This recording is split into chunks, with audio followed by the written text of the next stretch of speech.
दरवाजा तो बंद है।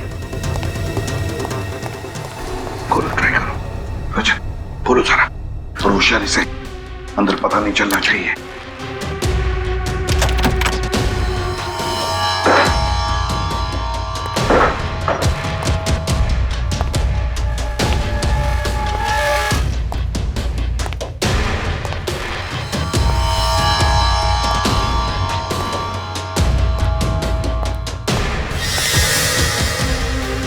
My God!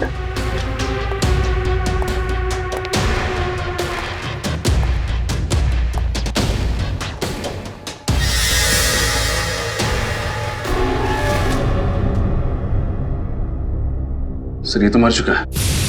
कल कोई किसी ने मार दिया। सर लेकिन जब मेन डोर अंदर से बंद था तो खूनी घर में घुसा कैसे?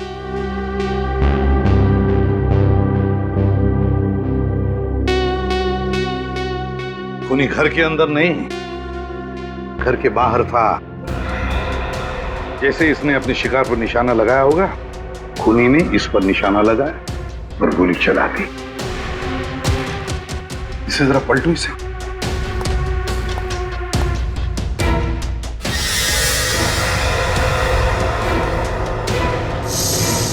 सर गोली तो आर पार हो गई। अगर गोली आर पार हुई है तो गोली कमरे के अंदर ही होनी चाहिए। पूर्वी, ढूंढो जरा। सर सर एक बात समझ में नहीं आई। बच्चों ने हमें बताया था कि उन्होंने इस आदमी को यहाँ खिड़की पर खड़े हुए देखा था। तो अगर इसे बाहर से गोली लगी, इसे ऐसे गिरना चाहिए, मतलब इसके पैर खिड़की की तरफ होने चाहिए थे। लेकिन ये तो उल्टा गिरा, इसका सिर खिड़की की तरफ है।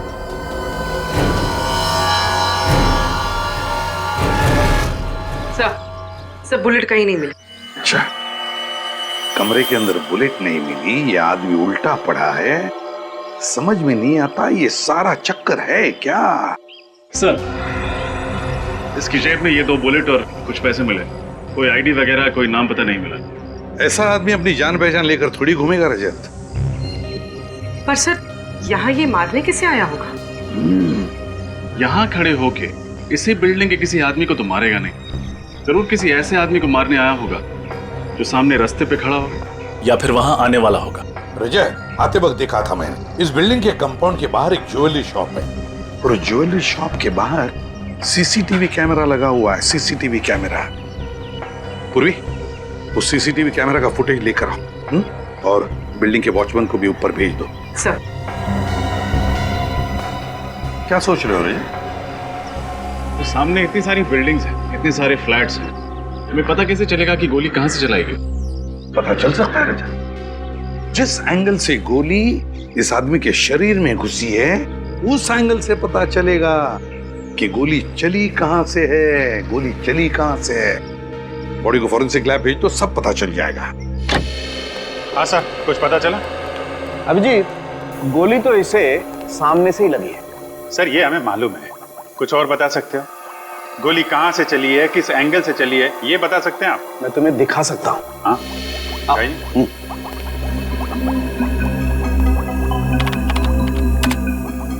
ये देखो, ये इसकी छाती पर सामने की तरफ जो घाव है, जहां से गोली इसके शरीर के अंदर घुसी है, ये ऊंचाई पर है। और ये दूसरा घाव जो इसकी पीठ पर है, जहां से गोली निकली है, ये नीचाई पर है। ऐसे इसका मतलब इसे गोली ऊपर से लगी है और लगभग 28 डिग्री के एंगल से।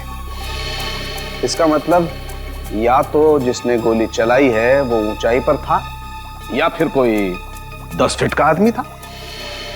10 फुट लंबा। बेटी, तुमने आज तक किसी 10 फीट के आदमी को देखा है?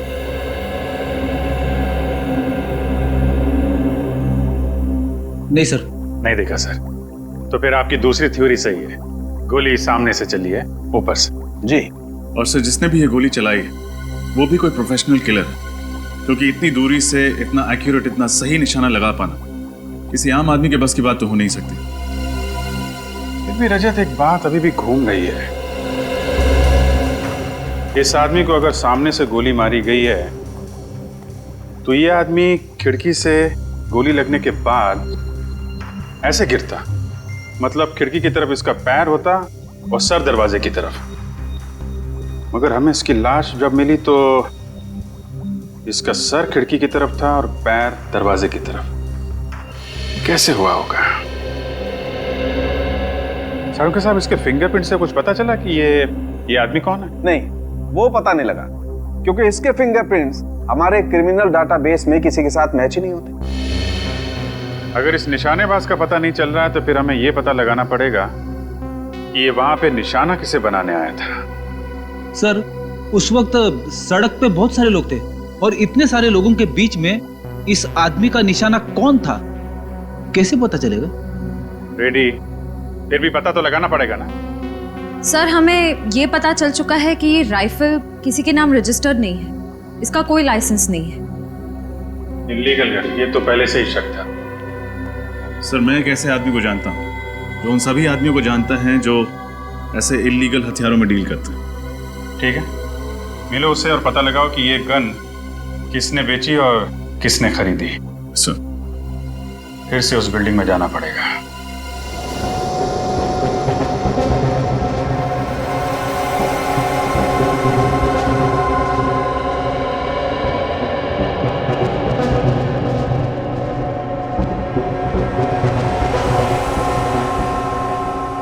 बच्चों ने कहा था कि शूटर यहाँ पे ऐसे खड़ा था खिड़की में।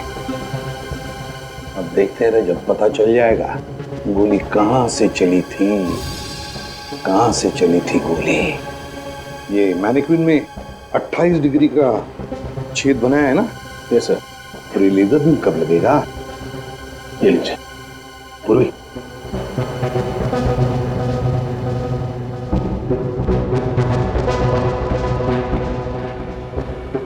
बहुत दूर है, कुछ दिख नहीं रहा है यहां से। एक मिनट, देखते हैं।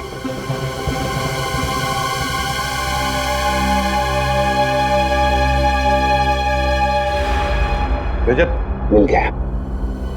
लेजर का लाइट वहां पे गिरा है, उस छत पे।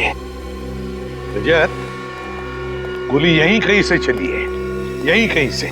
Yes sir. सर, हाँ, ये देखिए, यहां से पुतला बिल्कुल साफ दिखाई दे रहा है। हाँ, बिल्कुल साफ दिखाई दे रहा है। मतलब रजत, गोली यहीं से चली है। रजत, इस टेल्स को अच्छी तरह से ढूंढते हैं। कोई ना कोई सुराग, कोई एम्प्टी शेल तो जरूर मिलना चाहिए।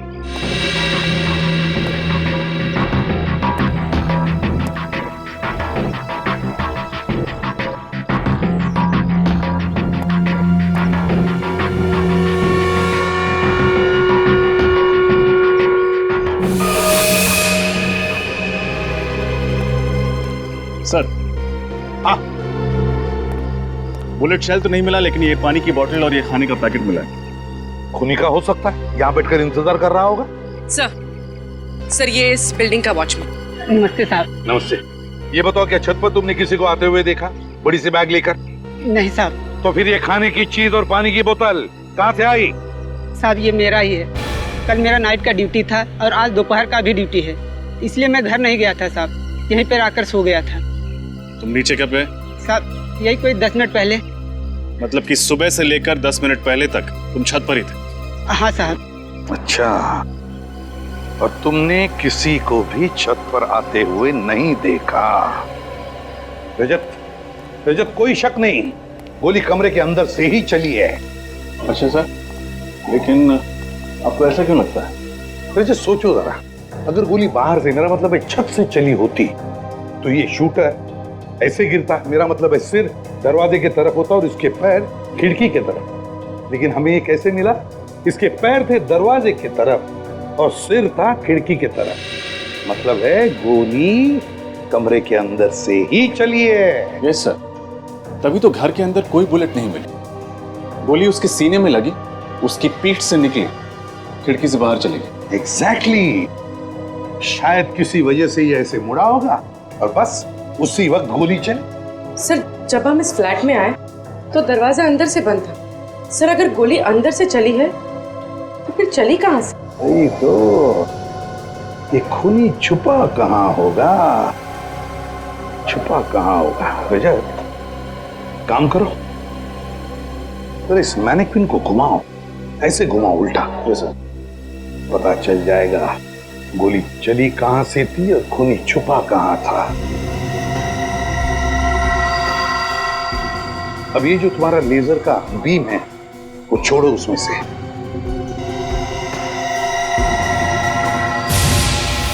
माय गॉड, सर लेजर तो स्पीकर पे जा रहा है। उतारो स्पीकर को और खोलो।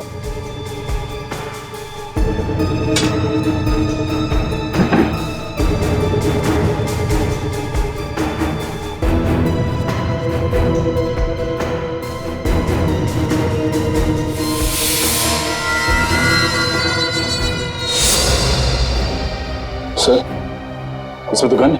हाँ रजत, गन के साथ साथ एक छोटा सा कैमरा भी, शूटर की हर हरकत पर नजर रखने के लिए। अच्छा, तो खूनी स्पीकर में छुप कर बैठा था। जैसे ही शूटर किसी वजह से मुड़ा, खूनी ने उस पर गोली चला दी।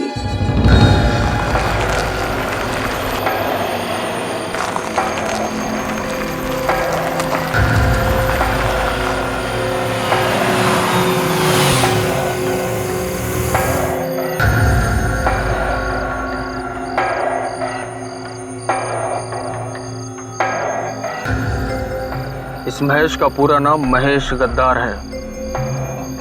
गद्दार कुछ भी गड़बड़ करे तोड़ा देना से। आप फिक्र मत करो बॉस, मेरी नजर और मेरा निशाना दोनों महेश पे रहेगा।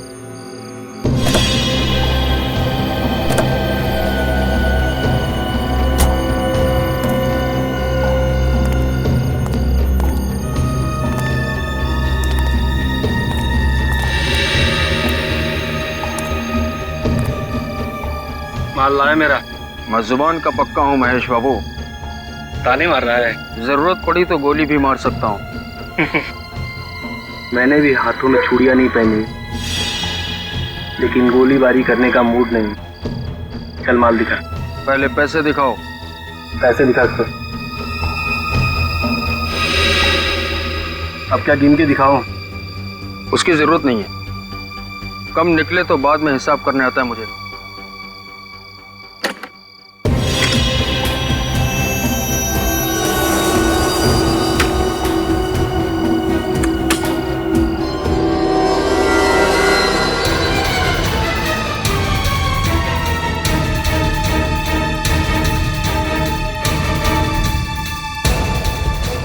क्यों केवल जी?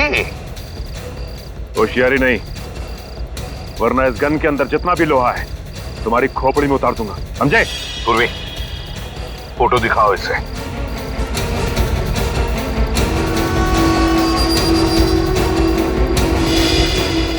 कौन है ये? जानते हो कौन है ये? नहीं सर, मैं से नहीं जानता। मैं पहली बार देख रहा हूँ सर। अच्छा, पहली बार देख रहे हो। और ये गन? गन तो पहचानते होंगे, है? नहीं? देख केवल, आखिरी बार पूछ रहा हूं मैं, कौन है ये? सर ये आदमी भिकू है। भिकू? हाँ सर, 3 महीने पहले ये मुझे मिला था। अच्छा, तब मैंने इसको ये गन बेची थी सर। और बताओ इसके बारे में। सर इसने मुझे खुद कांटेक्ट किया था और उसके बाद फिर मैं इससे कभी नहीं मिला। पहली और आखिरी बार मिला था सर। अच्छा, पहली बार मिला और तुमने गन बेच दी इसे?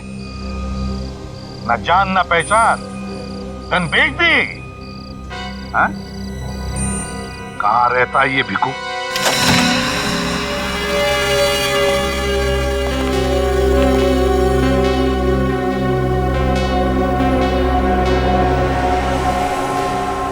लगता है सर काफी माल कमाया इस भिकू ने। हाँ, पेशेवर खूनी जो था।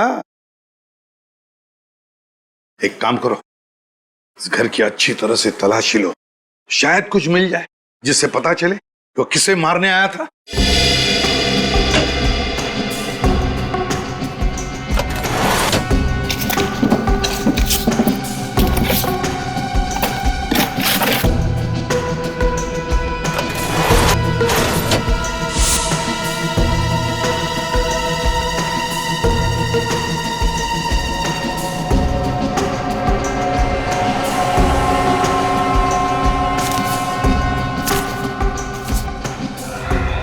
सर सर ये अलग से 4 नंबर्स लिखे। सर भिकू ने ये 4 नंबर इस डायरी में क्यों लिखे होंगे? नहीं तो इससे पहले कि देर हो जाए पता लगाना पड़ेगा ये चारों नंबर किसके हैं। शायद भिकू इन्हें मारना चाहता था। ये रिग देख के तो ऐसा लगता है कि खूनी ने खुद अपने हाथों से ही फिट किया है। हाँ सर, और ये गन पे छोटा मोटा कैमरा लगा हुआ है। रेडी इसी कैमरे से तो वो देख रहा था कि गन के सामने कौन आ रहा है। और ये रिग रिमोट से ऑपरेट होता है, जिसके जरिए इस गन को ऊपर नीचे, ये देखिए, दाएं बाएं में घुमाया जा सकता है। बात साफ है, खूनी कहीं दूर बैठा था और दूर से ही उसने भिकू का शिकार किया। मगर खूनी उस फ्लैट में घुसा कैसे? ये रिग वगैरह लगाने में तो काफी टाइम लगा होगा। किसी ने देखा कैसे नहीं उसे? बिल्डिंग के वॉचमैन से भी पूछा, उसे भी कुछ नहीं मालूम। और सर बील्डिंग के मेन गेट पर जो सीसीटीवी कैमरा फिट है उसकी पूरी फुटेज चेक की, लेकिन कोई भी ऐसा आदमी नहीं दिखा जिस पर शक किया जाए। कहीं वो फेस बदल के तो नहीं आया? इलेक्ट्रिशियन, दूध वाला, पेपर वाला, फेस बदल के अंदर आया, ये रिग फिट किया और निकल गया। किसी को शक भी नहीं हुआ। कुछ पता चला भिकू को कॉन्ट्रैक्ट किसने दिया था खून करने का? सर भिकू के घर से जो डायरी मिली है उसमें 4 लोगों के फोन नंबर्स मिले। कौन है ये लोग? सर नाम है मनीष, रितेश, विक्रांत और हितान। चारों बिजनेस पार्टनर्स थे। किस चीज का बिजनेस है इनका? सिक्योरिटी इक्विपमेंट का सर। ये लोग सिक्योरिटी एजेंसीज और प्राइवेट बिल्डर्स को इक्विपमेंट सप्लाई करते थे। लेकिन सर, इस तरीके का बिजनेस करने वाले इन लोगों के फोन नंबर्स एक कॉन्ट्रैक्ट किलर के पास कैसे? या तो इन चारों ने किसी की सुपारी दी होगी या फिर किसी ने इन चारों की सुपारी दी होगी भिकू को। सर एक और बात पता चली, इन चारों में से एक पार्टनर मनीष, 1 महीने पहले ही उसका खून हुआ है। कैसे खून हुआ इस मनीष का? सर मनीष एक कॉफी शॉप में बैठा हुआ था जब किसी ने उस पर गोली चलाई। पुलिस रिकॉर्ड्स के मुताबिक 9 mm की स्नाइपर राइफल की गोली थी। सर कॉफी शॉप में ही मनीष ने दम तोड़ दिया। स्नाइपर राइफल की गोली? मतलब ये चारों पार्टनर्स भिकू के निशाने पे थे। मनीष को तो उसने मार दिया, बाकी बचे इन 3 पार्टनर्स में से किसी को मारने के लिए उस फ्लैट में घुसा होगा। मगर किसको? सर उसी रास्ते पे जो ज्वेलरी शॉप के सीसीटीवी कैमरा की रिकॉर्डिंग है उसको श्रेया चेक कर रही, शायद कुछ पता चले। सर आशा, सर ये देखिए, ये आदमी कब से एक ही जगह पर खड़ा है और बार बार अपनी घड़ी चेक कर रहा है। हाँ सर, ऐसा लग रहा है जैसे ये किसी का बेसब्री से इंतजार कर रहा है।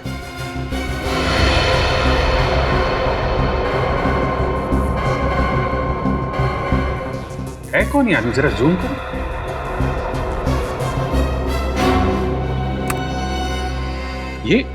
ये तो उन चारों पार्टनर्स में से एक है ना, विक्रांत? यस सर, मतलब मनीष के बाद भिकू का अगला शिकार विक्रांत था। नहीं रजत, मुझे नहीं लगता, क्योंकि विक्रांत काफी देर से वहां पे खड़ा था। अगर भिकू को विक्रांत को मारना होता कब का मार दिया होता। यस सर, तो फिर शायद भिकू विक्रांत को नहीं बल्कि उस आदमी को मारना चाहता हो जिसका इंतजार विक्रांत कर रहा था। मगर सर, ये विक्रांत इंतजार किसका कर रहा था? वो भी पता चल जाएगा। सर टेप को फॉरवर्ड करो।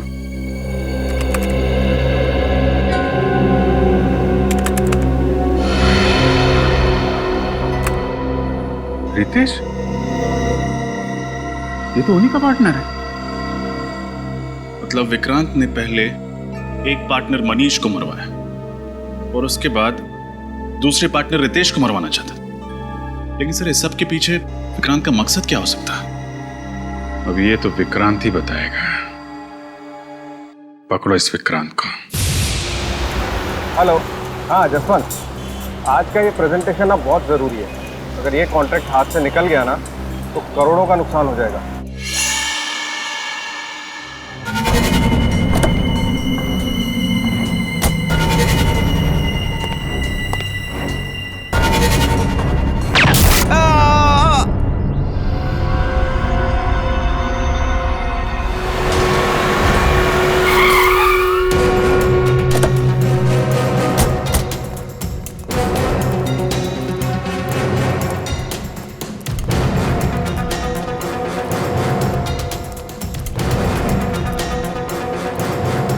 प्लीज आप लोग उस तरफ चलिए, प्लीज आइए आइए आइए, प्लीज हटिए हटिए, आइए इधर आइए प्लीज, आइए। चलिए सब एक साइड प्लीज।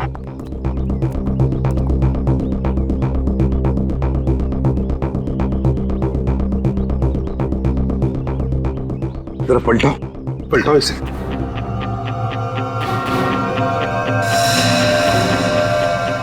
इसकी छाती पे गोली मारी गई है। हाँ सचिन, इस विक्रांत को भी वहीं पर गोली मारी है जैसे मनीष को मारी थी।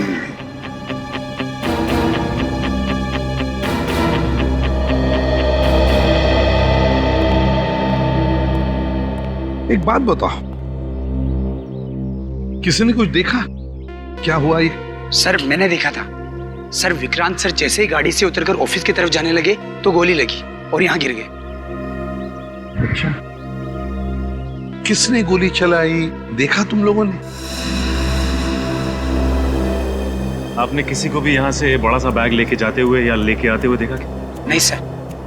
अच्छा चलो, गोली चलने की तो आवाज सुनी होगी किसी ने? नहीं सर। अरे नहीं? अच्छा, विक्रांत का ऑफिस कहां पर है? उस तरफ है विक्रांत जी का ऑफिस।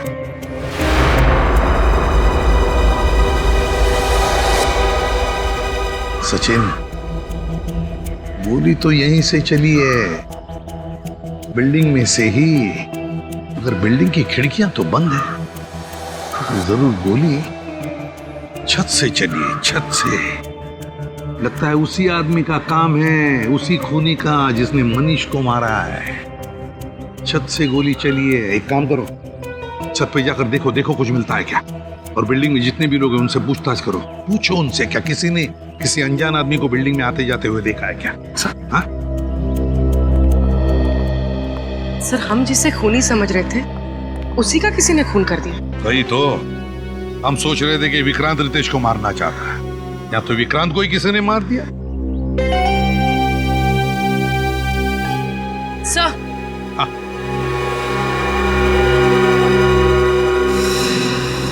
सर ये देखिए, ये फोन शायद इस विक्रांत का है। देखो, इसने आखिरी बार किससे बात की थी? हाँ सर, इसने आखिरी बार किसी जसवंत से बात की थी। जसवंत? जसवंत तो विक्रांत का मैनेजर है। ये क्या हो रहा है सर? इन चारों पार्टनर्स के एक के बाद एक खून हो रहा है। एक बात बताओ जसवंत, विक्रांत इस वक्त ऑफिस में आने वाला था, ये और किस किस को पता था? वो तो हर रोज 10 बजे आते हैं सर, ये तो सारे स्टाफ को पता है। आखिरी बार तुम्हारी बात हुई थी विक्रांत के साथ? जी सर। क्या बात हुई थी? सर वो तो एक प्रेजेंटेशन के बारे में बात कर रहे थे। प्रेजेंटेशन? और कुछ नहीं? जी सर। किसी पर शक है तुम्हें? किसने किया होगा ये? ऐसा कौन हो सकता है सर? मैं किस पे शक करूं जिसने मेरे पार्टनर विक्रांत को मार दिया? सिर्फ विक्रांत ही नहीं, कोई ऐसा आदमी है जो तुम चारों का दुश्मन है। क्या? हाँ, वो तुम चारों को खत्म करना चाहता है। लेकिन सर, मेरी तो ये समझ में नहीं आ रहा है कि हम चारों ने उसका क्या बिगाड़ा है। वो हमें क्यों मारना चाहता है? कल तुम और विक्रांत एक बिल्डिंग के नीचे मिलने वाले थे, है ना? हाँ सर। वहां भीखू नाम का एक शूटर तुम्हें निशाना बनाने वाला था, तुम्हें, मगर किसी ने उसे ही मार दिया। क्या? भीखू मुझे मारना चाहता था? हाँ, हमें लगा था कि सबके पीछे विक्रांत का हाथ है और उसी ने भीखू को तुम्हें मारने का कॉन्ट्रैक्ट दिया था। नहीं सर, ऐसा नहीं हो सकता। विक्रांत मेरा पार्टनर ही नहीं था, मेरा एक अच्छा दोस्त भी था। आपका चौथा पार्टनर मिस्टर हितांग फिलहाल कहाँ पर है? वो तो पिछले 1 महीने से शहर से बाहर गया हुआ है। उसके पिताजी की तबीयत खराब है। कब आने वाला है वो? उसने कहा तो था कि वो जल्द से जल्द लौटने की कोशिश करेगा। कुछ दिन पहले तुम्हारा एक्सीडेंट हुआ था, है ना? जी हाँ सर। क्या हुआ था? 5 मई को मैं अपनी बीवी और बच्चे के साथ एक पार्टी से वापस लौट रहा था। गाड़ी का टायर बीच में ही फट गया और एक्सीडेंट हो गया। उस एक्सीडेंट में मेरी बीवी और बच्चे तो मर गए, लेकिन मैं पता नहीं कैसे बच गया। ये अचानक टायर फटा कैसे? दरअसल मेरी गाड़ी पर किसी ने गोली चलाई थी। वो गोली गाड़ी के टायर पर लगी और टायर फट गया। गाड़ी बहुत स्पीड में थी और मैं उसे कंट्रोल नहीं कर पाया, बस। अच्छा, क्या तुम्हारा कोई दुश्मन है? मेरा मतलब है कोई बिजनेस राइवल? नहीं सर, मैं जानता हूँ कि बिजनेस में कॉम्पिटिटर्स होते हैं, राइवल्स होते हैं। मुझे नहीं लगता कि हमारा कोई दुश्मन होगा।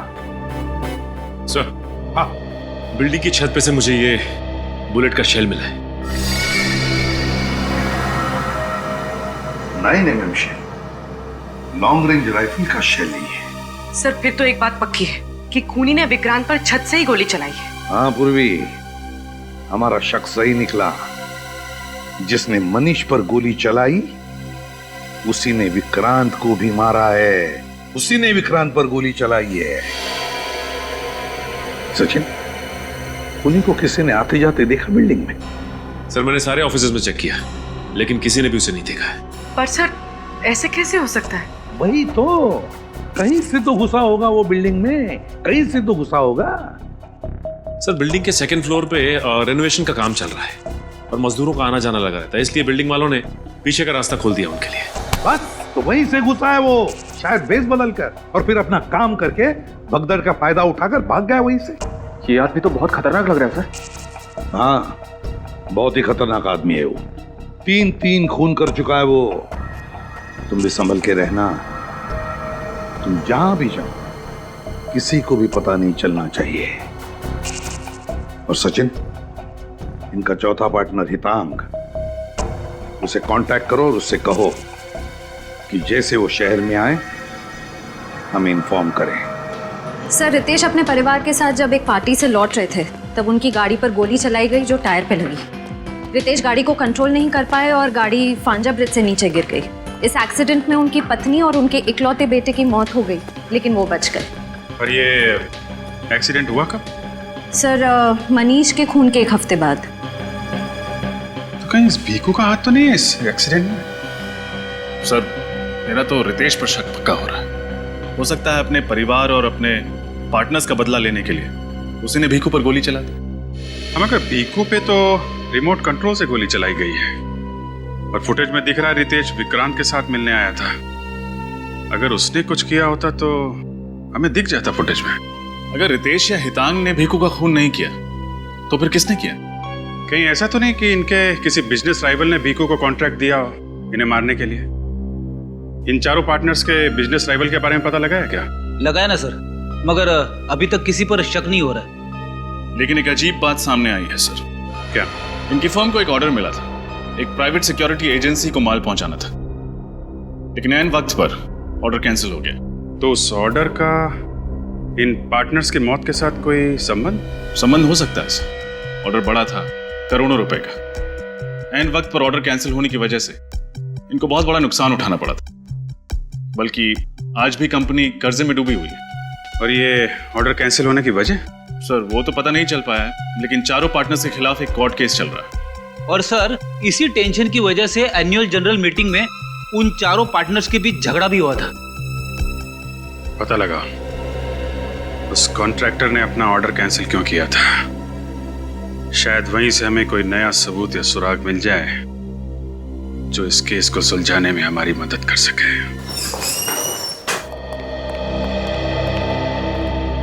सीआईडी, आपसे कुछ सवाल पूछने। सवाल? कैसे सवाल?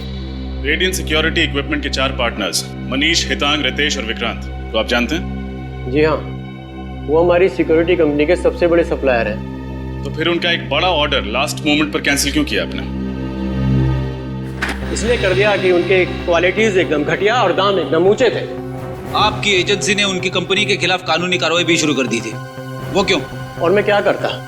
देखिए, शहर के वीवीआईपीज, बड़े बड़े सेलिब्रिटीज हमारे क्लाइंट हैं। हम प्राइवेट बैंक्स को भी सर्विस प्रोवाइड कराते हैं और इस घटिया क्वालिटी की वजह से हमारे कुछ क्लाइंट्स राइवल्स के पास चले गए और कुछ लोगों की तो मौत हो गई। ओह, यानी कि बात सिर्फ ऑर्डर कैंसिल करने तक नहीं है, बात बहुत आगे बढ़ चुकी है। जी हाँ, हमने इनके खिलाफ कोर्ट में केस दर्ज कर दिया है। इन चारों की लापरवाही और लालच की वजह से ये लोग मरे, हमारी वजह से नहीं। और अगर हम कोर्ट में केस जीत जाते हैं तो ये चारों के चारों जेल में सड़ेंगे। सर ये मामला तो और भी संगीन होता जा रहा है। शायद इसी वजह से कोई है जो चारों पार्टनर्स को मारना चाहता है। अच्छा, कोई और है जिसको ये करोड़ों का ऑर्डर कैंसिल होने से घाटा हो सकता हो, जिसको इतना नुकसान हुआ हो कि वो चारों पार्टनर्स को नुकसान पहुंचाने की सोचे? रेडियंट कंपनी को फाइनेंस 2 ही लोग कर रहे थे, हर्षद और शांतनु। और ये डील कैंसिल हो जाने से उन्हें करोड़ों रुपए का नुकसान हुआ था। फिलहाल तो शक की सुई इन दो फाइनेंसियर्स हर्षद और शांतनु पर आकर अटक गई। हो सकता है गुस्से में आकर उन दोनों ने इन चारों पार्टनर्स को मारने का प्लान बना लिया। श्रेया, इन दोनों फाइनेंसियर्स के बारे में सारी इंफॉर्मेशन निकालो। हेलो, हाँ बोलो। क्या? ठीक है। क्या हुआ सर? चौथा पार्टनर हितांग शहर में वापस आ गया है और उसने एयरपोर्ट के पास एक होटल में चेक इन किया है। इससे पहले कि वो शातिर खूनी उस पर जानलेवा हमला करे, उसको रोकना होगा।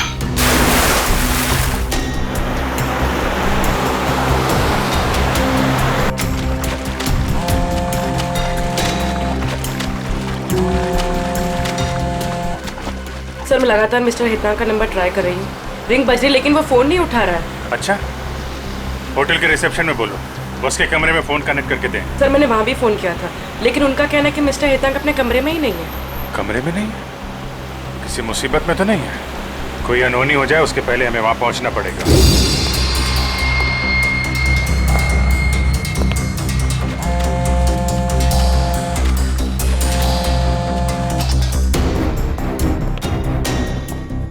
अरे सुनो, हाउसकीपिंग का सारा स्टाफ कहाँ है? मैं कब से उन्हें ढूंढ रही हूँ। मुझे मन्नू से बात करनी है। मैं तुमसे बात कर रही हूँ। क्या नाम है तुम्हारा?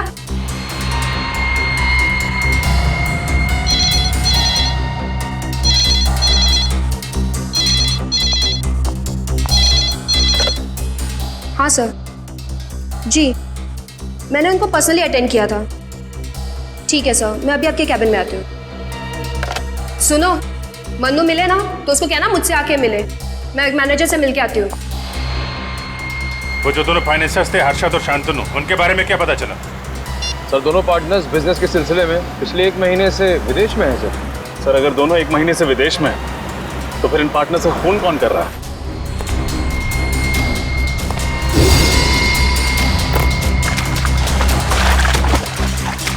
सर इस बिजनेस डील में 4 पार्टनर्स और 2 फाइनेंसर्स। हम शक किस पर करें?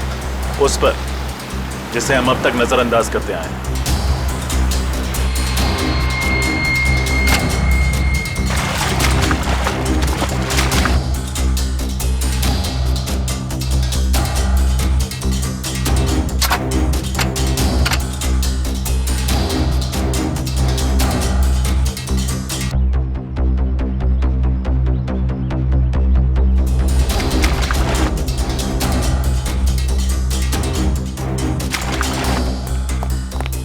आपके गेस्ट मिस्टर हितांग इस वक्त कहाँ हैं?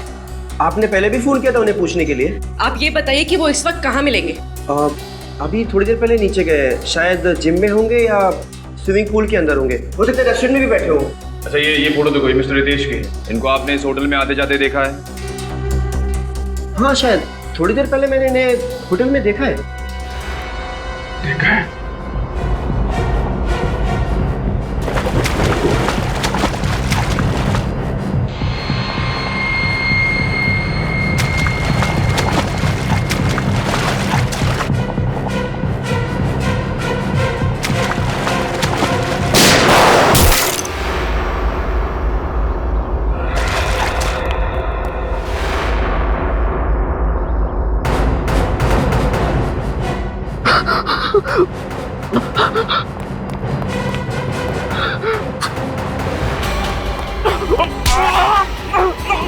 नहीं छोड़ूंगा मैं तुम्हें, नहीं छोड़ूंगा। अभी भी जान बाकी है।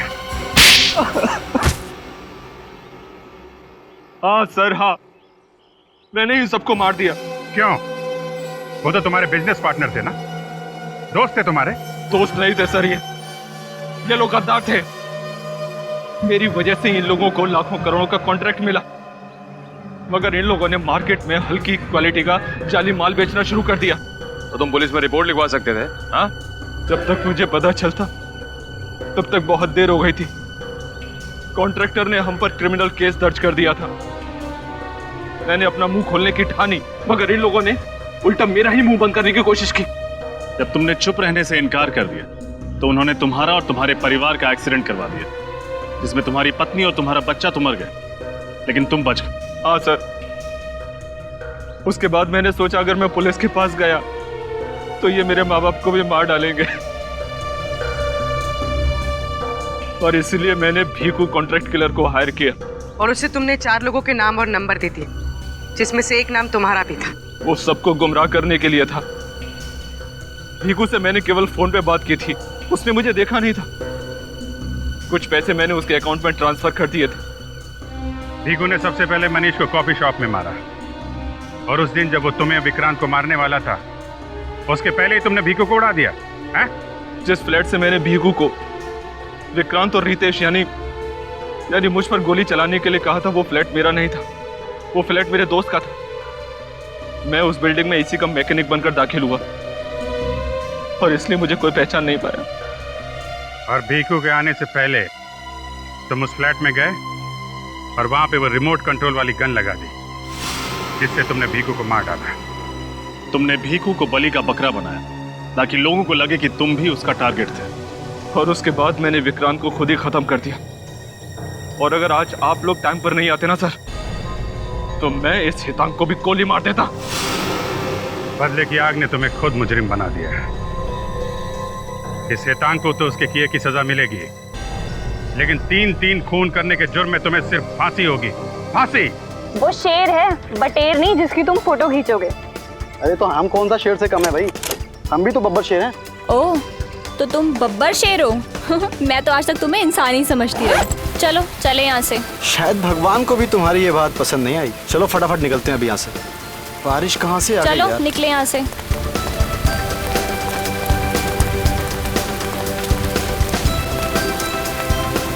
मुझे तो बारिश का मौसम बहुत पसंद है, और बारिश में भीगना तो उससे भी ज्यादा अच्छा लगता है। कोई जरूरत नहीं है। हाँ, पिछली बार इसी बारिश में भीगने की वजह से 3 दिन तक बुखार से तड़प रही थी, याद है ना? हाँ बाबा, याद है। अभी बस यही खड़े रहो, और जब ये बारिश होगी उसके बाद ही हम यहाँ से बाहर निकलेंगे, ठीक है? तुम ना बस चुप रहो।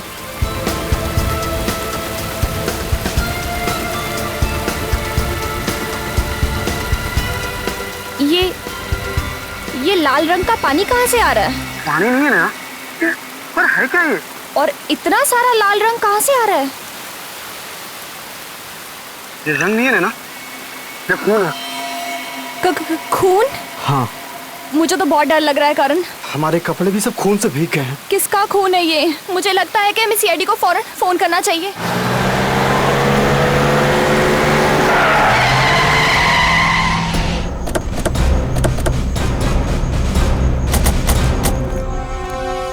आप लोगों ने फोन किया था? यस सर, मैं करण हूँ और ये नैना।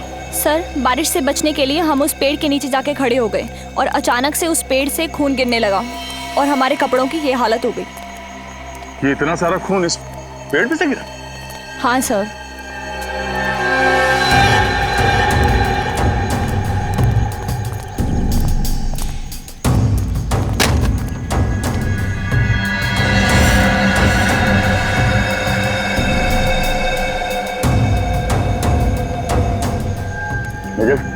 जरा ऊपर चढ़ के देखो। पंकज, मत करना इसको।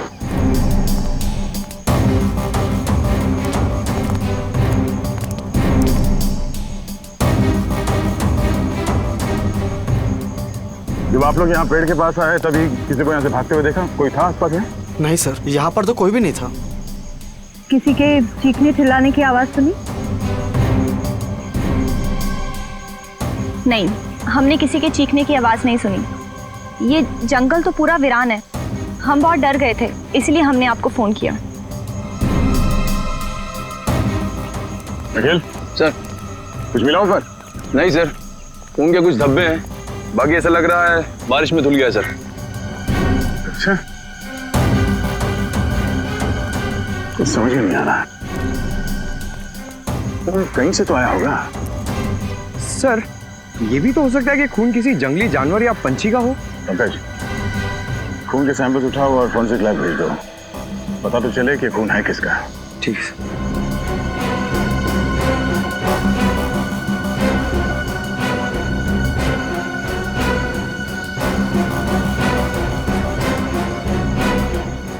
आसपास जंगल को अच्छी तरह से चेक करते हैं, लगता है जरूर यहाँ पे कुछ हुआ है। सर अगर बारिश नहीं हुई होती तो पता ही नहीं चलता कि पेड़ पे खून था। अब ये पता चलना चाहिए कि वो खून इंसान का है या फिर किसी जानवर का। पेड़ पर से जो खून के सैंपल आप लोग लेकर के आए हैं, वो खून किसी जंगली जानवर का नहीं है, एक इंसान का है। क्या? इंसान का खून? हाँ, लड़की का। ये खून एक लड़की का है। लड़की का खून? लेकिन लड़की का खून पेड़ पे कैसे है? भाई ये तो अब आप लोग ढूंढिए। मुझे जो पता चला मैंने आप लोगों को बता दिया। सर मतलब ये लड़की कहीं ऊपर से गिरी है पेड़ पर और पेड़ पर इसका खून लग गया। लेकिन अगर कोई लड़की ऊपर से गिरी है फिर वो जख्मी हालत में गायब कहाँ हो गई? क्योंकि अब तक जंगल के किसी भी हिस्से में ना तो हमें किसी का खून मिला है और ना ही कोई लाश।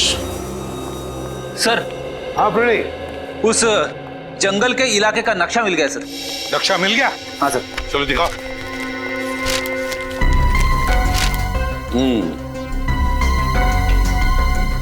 फिर ये जंगल की दाईं ओर high sky paragliding school.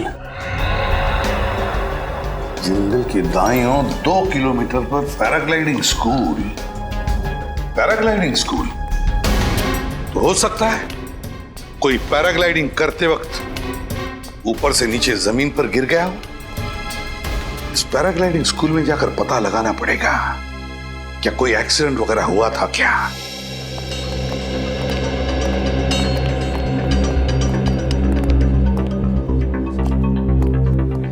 Hello sir, मैं इस पैराग्लाइडिंग स्कूल का चीफ इंस्ट्रक्टर हूँ सर, रोहन। कहिए सर, आपकी क्या मदद कर सकता हूँ? मिस्टर रोहन, हम लोग CID से आपसे कुछ सवाल पूछने हैं। CID? आइए सर। क्या बात है सर? दरअसल पास के एक जंगल में एक पेड़ पर हमें एक लड़की का खून मिला। क्या बात कर रहे हैं सर? पेड़ पर खून? जी हाँ, और हमें शक है कि कोई लड़की ऊपर से पेड़ पे गिरी थी। और क्योंकि आपका यह स्कूल जंगल के बिल्कुल पास है तो हमने सोचा आप ही से पूछ लें। क्या पिछले कुछ दिनों में किसी का एक्सीडेंट हुआ था? एक्सीडेंट? हाँ।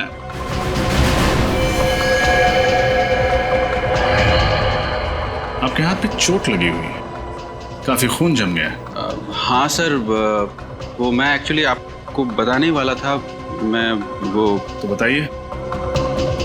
हाँ सर, वो एक्चुअली कुछ दिनों पहले यहाँ एक ऐसा एक्सीडेंट तो हुआ था। किसका? एक लड़की थी, पैराग्लाइडिंग करने आई थी।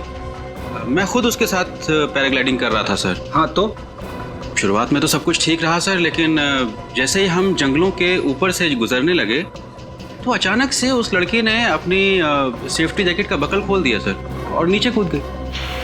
नीचे कूद गई? हाँ सर, मैंने उसे बचाने की बहुत कोशिश करी, लेकिन मुझे तो ये लग रहा है सर कि वो आत्महत्या करने के लिए ही पैराग्लाइडिंग कर रही थी। आपने उसे ढूंढने की कोशिश नहीं की? की सर, बहुत ढूंढने की कोशिश की, लेकिन वो नहीं मिली। मैंने पुलिस में रिपोर्ट लिखवाई है सर। ये लड़की कौन थी? उसके डिटेल्स तो होंगे आपके पास? हाँ सर, अभी लिखा। सुमित, देखना कहाँ है?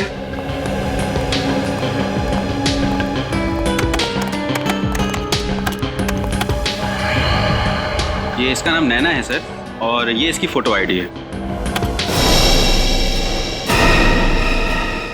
ये लड़की? क्यों, क्या हुआ सर? कुछ नहीं सर, ये तो वही लड़की है ना जिसने हमें जंगल से फोन किया था। हाँ, लेकिन मिस्टर रोहन, ये लड़की तो जिंदा है। सर अब ये जिंदा है या मर गई ये तो पता नहीं, पर उस दिन ये ऊपर से गिर गई थी और तब से गायब है। ना जिंदा है या नहीं ये तो जंगल से ही पता चलेगा।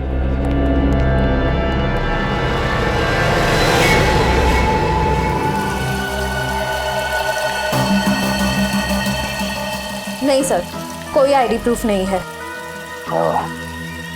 जंगल में कौन हो सकती है? सर कहीं ये वही औरत तो नहीं जिसे हम ढूंढ रहे हैं? नैना तो जिंदा है, शायद ये वही होगी जो पेड़ से गिरी।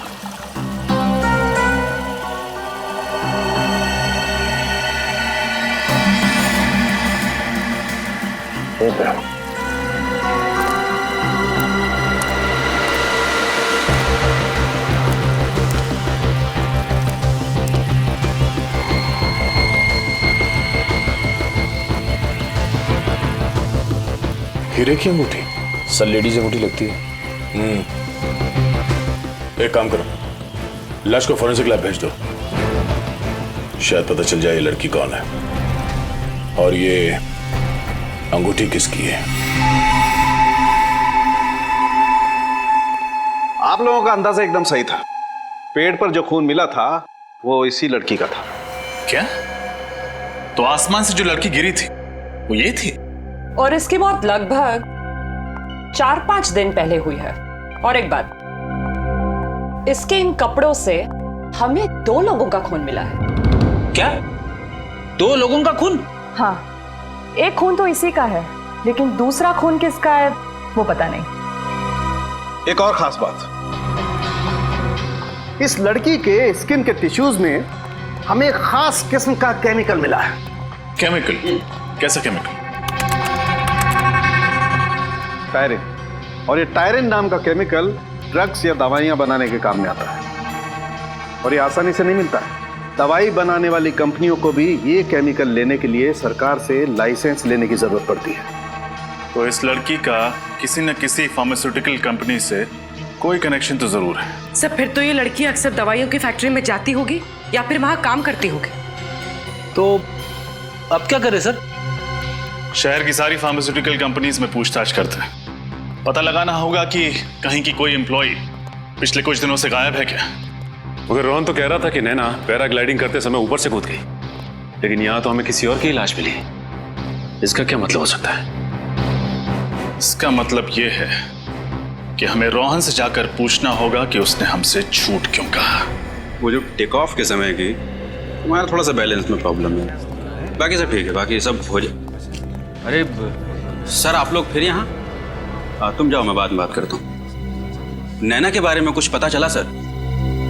इतने भोले मत बनो, पहले ये बताओ तुमने हमसे झूठ क्यों कहा था? मैं समझ नहीं पा रहा हूँ, आप लोगों को ऐसा क्यों लगता है कि मैंने जो भी कुछ कहा था वो झूठ था, जबकि मैंने आपसे जो भी कुछ कहा है सब सच है सर। आप फिर झूठ बोल रहे हैं, और पहले भी आपने हमसे झूठ कहा था कि नैना पैराग्लाइडिंग करते हुए ऊपर से कूद गई थी। ये यकीनन सच है सर, वो नैना ही थी, यही सच है। अच्छा, अगर ये सच है तो मेहरबानी करके ये भी बता दो कि जिस जगह पर तुमने कहा था कि नैना ने छलांग लगाई थी, उस जगह पर नैना की बजाय किसी और लड़की की लाश क्यों मिली हमें? क्या? किसी और लड़की की लाश? कौन लड़की? अब तक इसका पता नहीं चला है, लेकिन ये पक्का है कि वो नैना नहीं थी। अब आप बताइए कि सच्चाई क्या है? सर मैंने आप लोगों से जो भी कुछ कहा है वो सब सच है सर। और अगर आप लोगों को मुझ पे यकीन नहीं है सर, तो यहाँ ये सुमित सर, ये सुमित है सर, ये भी यहीं पे काम करता है और इसे सब कुछ पता है सर। जब उस दिन नैना नहीं मिली तो मैंने इसको सब कुछ बताया था सर, और उसके बाद पुलिस स्टेशन हम लोग साथ साथ गए थे कंप्लेंट करने सर। आप इससे पूछ सकते। तुम यहीं रुको, बताओ। रोहन सच कह रहा है सर, उसने मुझे नैना के बारे में तभी बताया था सर। बताने से क्या होता है? तुमने नैना को देखा था? टेक ऑफ पॉइंट से मैंने अपने आंखों से नैना और रोहन को टेक ऑफ करते हुए देखा था सर। पूरे यकीन के साथ कह सकते हो कि वो नैना ही थी? हाँ बिल्कुल सर। अगर नैना सचमुच पैराग्लाइडिंग करते समय गिरी है तो फिर हमें उसकी जगह पे किसी और लड़की की लाश कैसे मिली? और फिर ये नैना है कहाँ पे? उस दूसरी लड़की की पहचान होना जरूरी है। और नैना कहाँ रहती है? नैना पैराग्लाइडिंग करते हुए कूद गई और बच गई, और उसने हमें फोन करके बुलाया, लेकिन वो कैसे बच गई, उसे बचाया किसने, और उसने हमें जंगल में क्यों बुलाया? और ये नैना आप खुद ही गायब है, किसी को भी इसके बारे में कुछ नहीं पता, यहाँ तक कि उसका बॉयफ्रेंड भी ढूंढ रहा है उसे। शायद उसके घर से कोई सुराग मिले।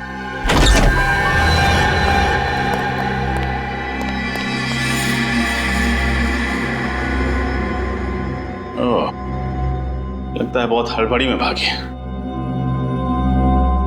पूरा घर अच्छे से चेक करो।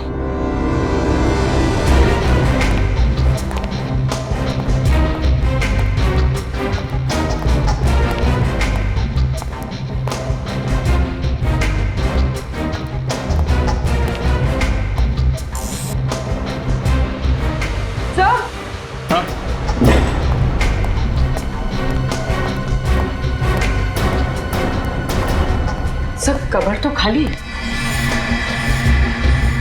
नैना अपना सारा सामान लेकर फरार हो गई। इसका मतलब इस मर्डर में जरूर उसका कोई ना कोई हाथ है। हाँ सचिन, ये देखिए, इस ड्रॉर में से ये नक्शा मिला है। ये तो उसी जंगल का नक्शा है जहां पेड़ पर खून मिला। और सर, ये नक्शा तो पैराग्लाइडिंग स्कूल का है। अरे, दोनों नक्शों पर निशान बनाए हुए हैं, लेकिन ये नक्शे नैना के पास कैसे, और उसे इनकी क्या जरूरत पड़ गई? सर, अब तक हम 6 फार्मास्यूटिकल कंपनीज में पता कर चुके हैं जहां टायरीन इस्तेमाल किया जाता है, लेकिन हमारे हाथ कुछ भी नहीं लगा। देखते हैं यहाँ क्या पता चलता है। एक्सक्यूज मी, हमें मैनेजर से मिलना है। वो रही।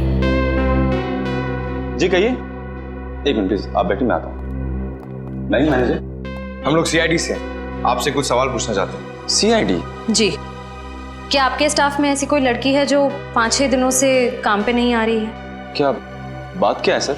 एक्चुअली जंगल से हमें एक लड़की की लाश मिली है, और हमें ये पता चला है कि वो ऐसे किसी फार्मास्यूटिकल कंपनी में काम किया करती थी जहाँ पे टायरिन का इस्तेमाल होता है। आपके यहाँ होता है ना? जी सर।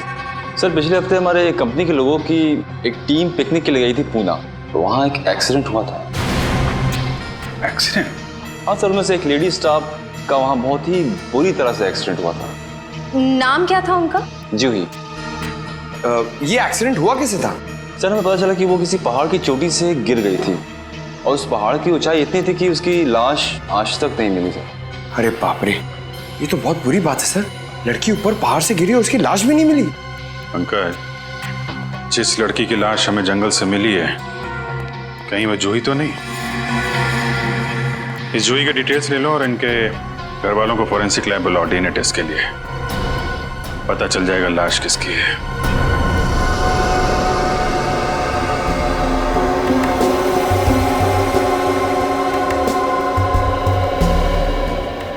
रिपोर्ट्स क्या कहते हैं सर उनके? बॉस, जूही के माँ बाप का डीएनए इस लड़की से मैच होता है। इसका मतलब बॉस, ये लाश जूही की ही है। क्या हो गया?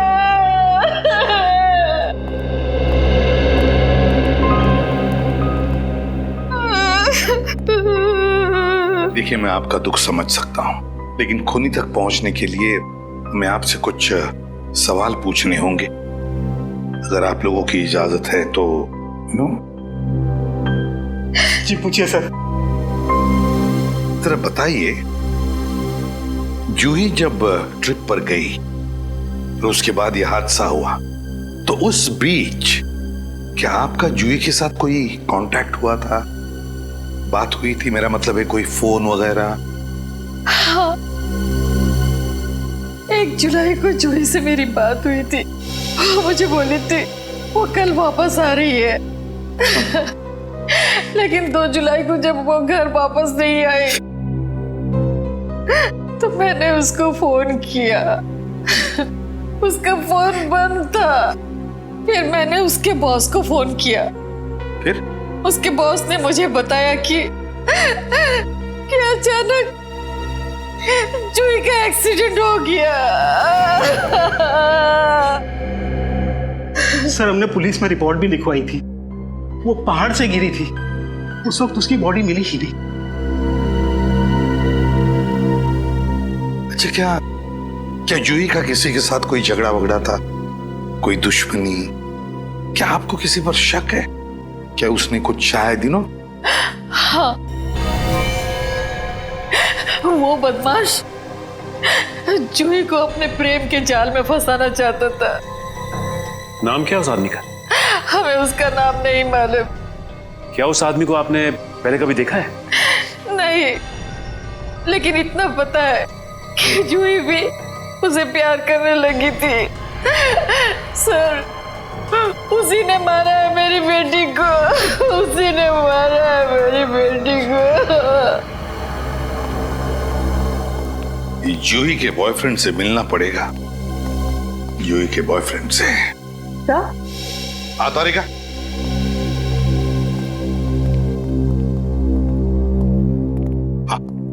सर ये अंगूठी जूही की नहीं है। अंगूठी जूही की नहीं है? अगर तारिका, ये अंगूठी हमें जूही के लाश के पास से ही तो मिली, और फिर ये अंगूठी लड़कियों की तो है। सर मैंने ये अंगूठी उसके हर उंगली में पहना कर देखी, किसी भी उंगली में फिट नहीं बैठती। थोड़ी छोटी साइज की है ये। सर अगर यह अंगूठी जूही की नहीं है तो फिर किसकी है? हो सकता है फ्रेडी ये अंगूठी उस खूनी की ही हो।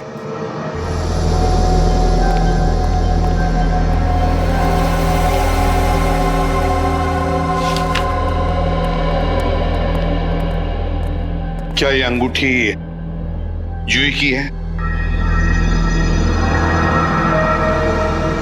ये अंगूठी जूही की नहीं है सर। ये अंगूठी जूही के पर्स में थी। जूही बिल्कुल ऐसी ही अंगूठी बनाना चाहती थी। मैंने पूछा ये अंगूठी कहाँ से मिली, तो उसने मुझे बताया कि उसकी कोई सहेली की है। वो क्या नाम, नैना नाम है उसकी सहेली का। नैना?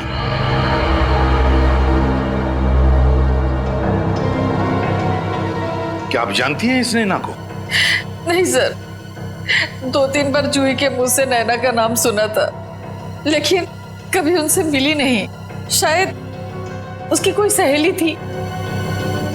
ओह, नैना, जूही और नैना एक दूसरे को जानती थी। पता लगाना पड़ेगा ये दोनों एक दूसरे को कब से जानते थे और कैसे जानते थे। और ये पैराग्लाइडिंग स्कूल, बहुत उड़ लिया इन्होंने आसमान में, जमीन पर उतारो, अब उतारो इन्हें। इस फोटो को गौर से देखिए। क्या इस लड़की को आप पहचानते हैं? जूही नाम है इसका, जूही। जानते हो इसे? ध्यान से देखो, शायद ये लड़की कभी तुम्हारे पैराग्लाइडिंग स्कूल में आई हो। नहीं सर, ये लड़की तो हमारे पैराग्लाइडिंग स्कूल में कभी नहीं आई। कभी नहीं आई थी? नहीं।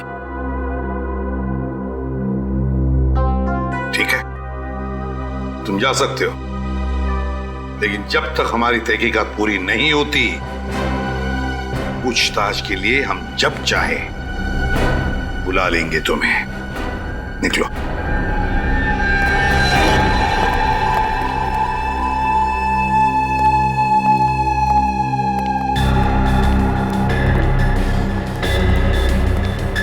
नैना से फिर से बात हुई? नहीं सर, मैंने उसको कई बार कॉल किया पर उसका फोन स्विच ऑफ जा रहा था। आखिरी बार कब और कहाँ मिले थे तुम नैना से? सर आखिरी बार मैं उससे जंगल में मिला था, जहां से हमने आपको कॉल करके इन्फॉर्म किया था। सर कल नैना ने रात में मुझे फोन किया था। तो फिर ये बात पहले क्यों नहीं बताई? चुप क्यों रहे तुम? हाँ? क्या बात हुई उससे? सर वो कह रही थी कि वो बहुत टेंशन में है, और कुछ कहती इससे पहले ही फोन कट हो गया। मैंने भी उससे कई दफा फोन मिलाने की कोशिश की, मगर उसका नंबर ही नहीं मिल रहा था। सर कितने बजे आया था फोन? शाम को 7 बजे। सर हो सकता है ये नैना किसी खतरे में हो और इसलिए उसने अपने दोस्त अनुज को फोन किया हो, पर किसी वजह से बात पूरी ना हो पाई हो। पता लगाना पड़ेगा दया, नैना ने कहां से फोन किया था अनुज को? सर नैना का लास्ट कॉल लोकेशन यही था। अगर नैना यहाँ पे है तो हमसे बच नहीं सकती। एक काम करो, फैल जाओ।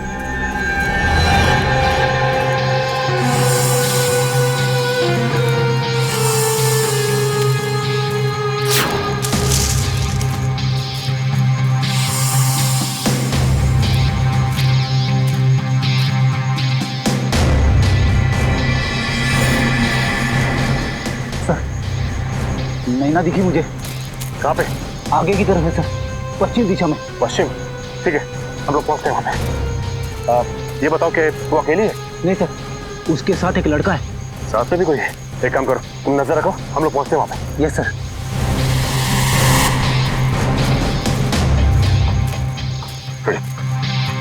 सर नैना के साथ जो लड़का है ना, इसे मैंने पैराग्लाइडिंग स्कूल में देखा है सर। आज ये दोनों हमारे हाथ से बचने नहीं चाहिए, संभाल के। ओह माय गॉड, सीआईडी, भागो! मेरी तो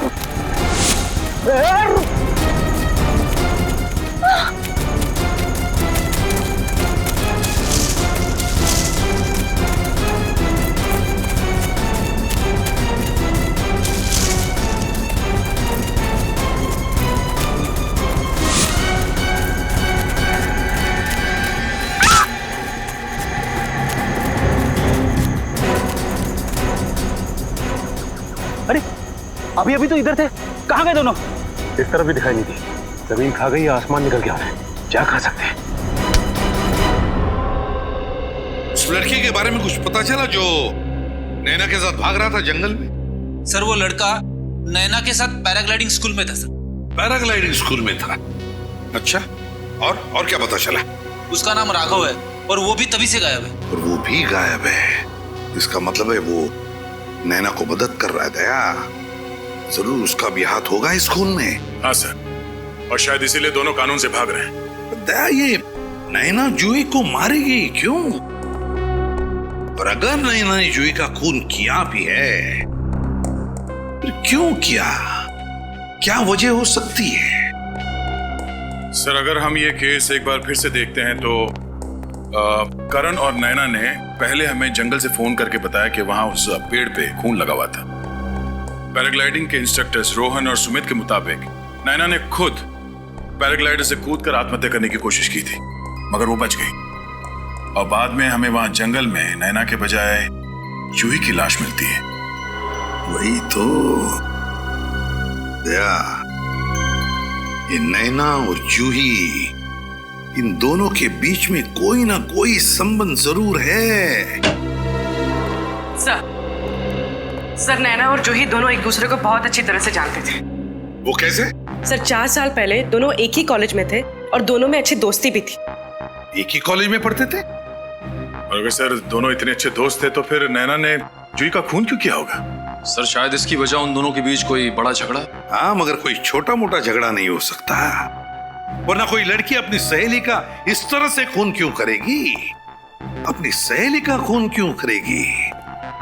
नैना और जूही, इन दोनों के कॉलेज में जाकर अच्छी तरह से पूछताछ करो।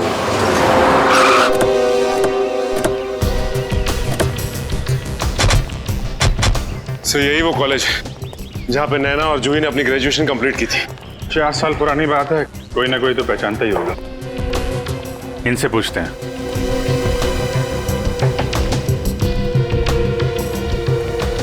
एक्सक्यूज मी, हम लोग सीआईडी से। सीआईडी? इस कॉलेज में क्या बात क्या है? आप जरा ये फोटोग्राफ देखिए, इन्हें पहचानते हैं आप लोग?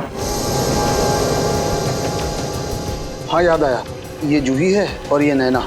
ये दोनों इसी कॉलेज में साइंस के स्टूडेंट थे, शायद 3-4 साल पहले। सर ये दोनों काफी अच्छे दोस्त थे, कॉलेज में हमेशा साथ रहते।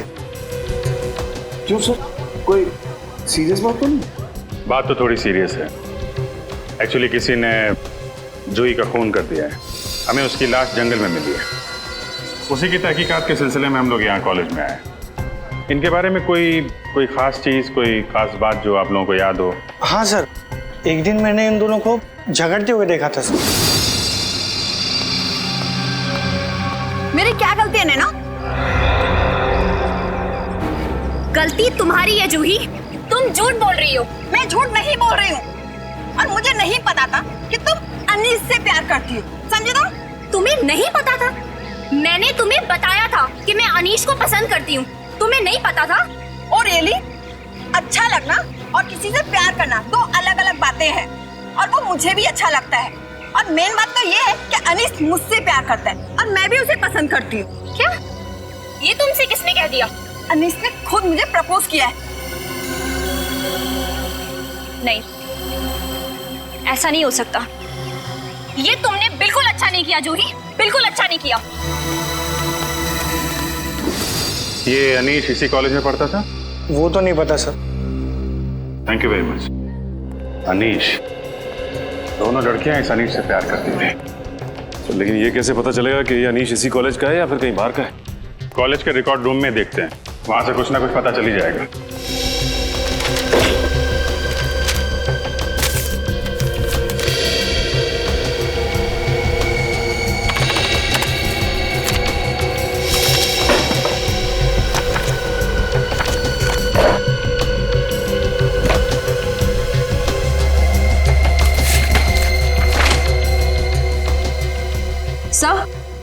सर अनीश की फाइल मिल गई। मिल गई? Yes sir. गुड।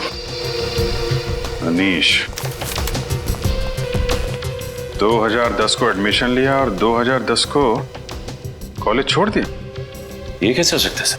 हाँ, 10 जून 2010 को एडमिशन लिया और 12 जून 2010 को कॉलेज से निकाल दिया गया। सर मतलब ये कॉलेज में सिर्फ 3 दिन था और इसीलिए कॉलेज में इसके बारे में किसी को पता नहीं। इसकी शक्ल देख के लगता नहीं है कि इसने नैना की किडनैपिंग और जूही का खून किया है। सचिन, जरूरी नहीं जो आदमी जैसा दिखता है वैसा हो भी।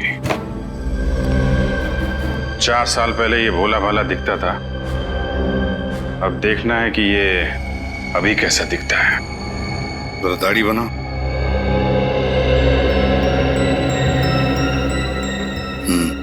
बनी थी।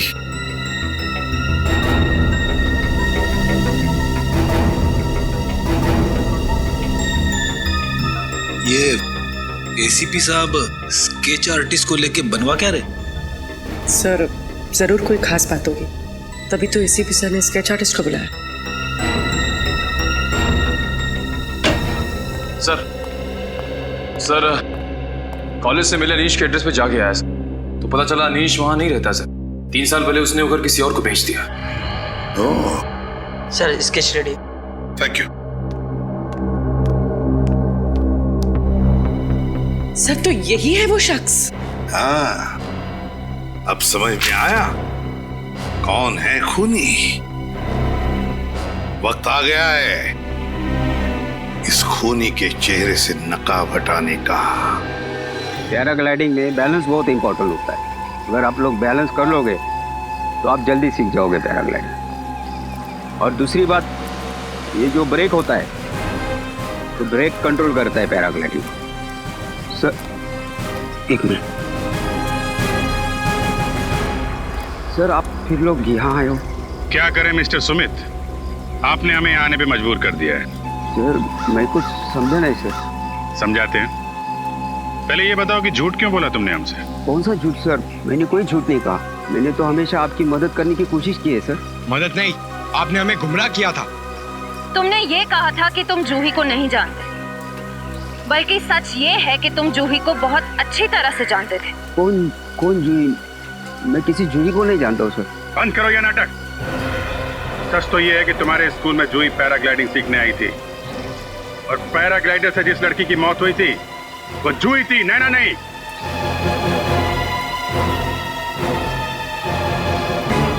क्या हुआ? बोलती बंद। अब तुम यहां से भागोगे, हम तुम्हारे पीछे भागेंगे और तुम्हें पकड़ लेंगे। देखना है? भागो भागो भागो। अरे मुंह क्या देख रहे, पकड़ो उसे।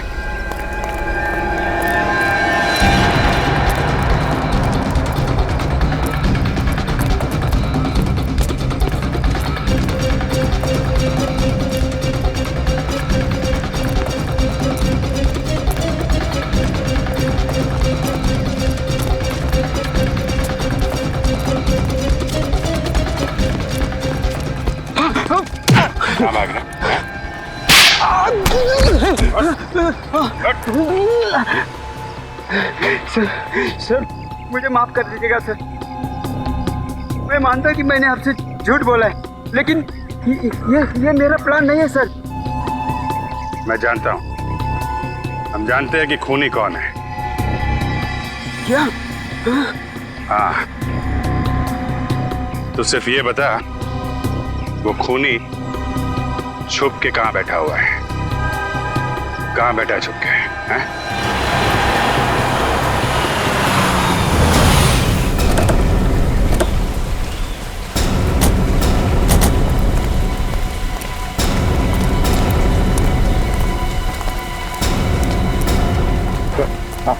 सुमित ने यही जगह बताई। यहाँ छुप कर बैठा है हमारा खूनी।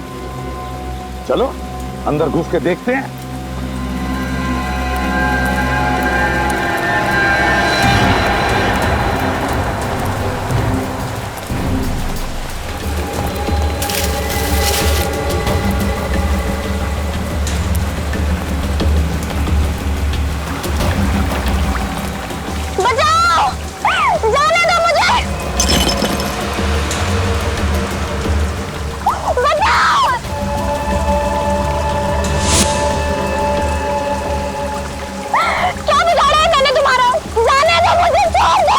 इसीलिए तो तुम्हें ऊपर टांग रखा है। सिर्फ इस रस्सी पे एक गोली चलानी है और तुम्हारा खेल खत्म।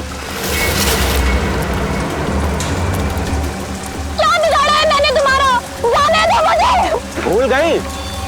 4 साल पहले कॉलेज में जिस तरह से तुमने और जूही ने मेरी रैगिंग की थी, पूरे कॉलेज में मुझे बदनाम कर दिया था। उस रैगिंग की वजह से तुम मुझे इस रैगिंग की वजह से मारना चाहते हो? जी हाँ, उसी के लिए मैंने जूही को मारा और उसी रैगिंग के लिए मैं अब तुम्हें मारूंगा। जिस तरह से तुमने दुनिया की नजरों में मुझे नीचे गिराया था, उसी तरह से तुम दोनों को, अब तुम्हारे गुरूर को मैं नीचे पटक के मारूंगा।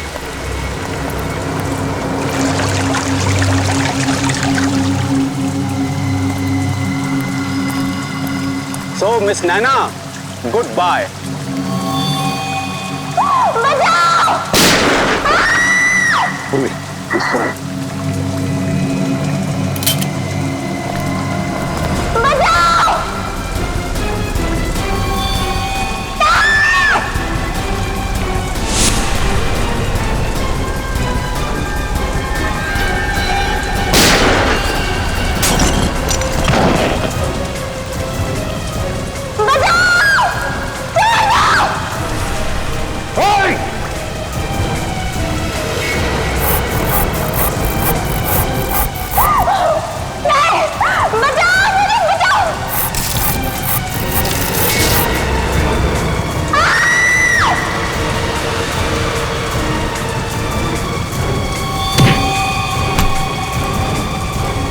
नहीं घबराओ मत।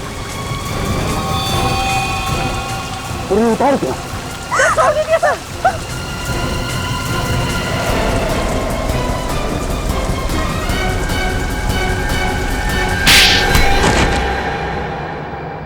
तो बताओ रोहन उर्फ अनिश, क्यों किया तुमने ये सब? ऐसी क्या दुश्मनी थी तुम्हारी जूही और नैना के साथ? 4 साल पहले इन लोगों ने मेरे साथ एक भद्दा मजाक किया था सर। मेरी रैगिंग की थी। पूरे कॉलेज के सामने इन लोगों ने मुझ पर ये झूठा आरोप लगाया था सर कि मैंने इन दोनों को छेड़ा। इन लोगों के लिए तो वो सिर्फ एक मजाक था सर, रैगिंग। लेकिन उसकी वजह से प्रिंसिपल साहब ने मुझे कॉलेज से निकाल दिया था सर, और किसी भी कॉलेज में मुझे एडमिशन नहीं मिला। मेरी जिंदगी, मेरा करियर सब बर्बाद हो गया था सर।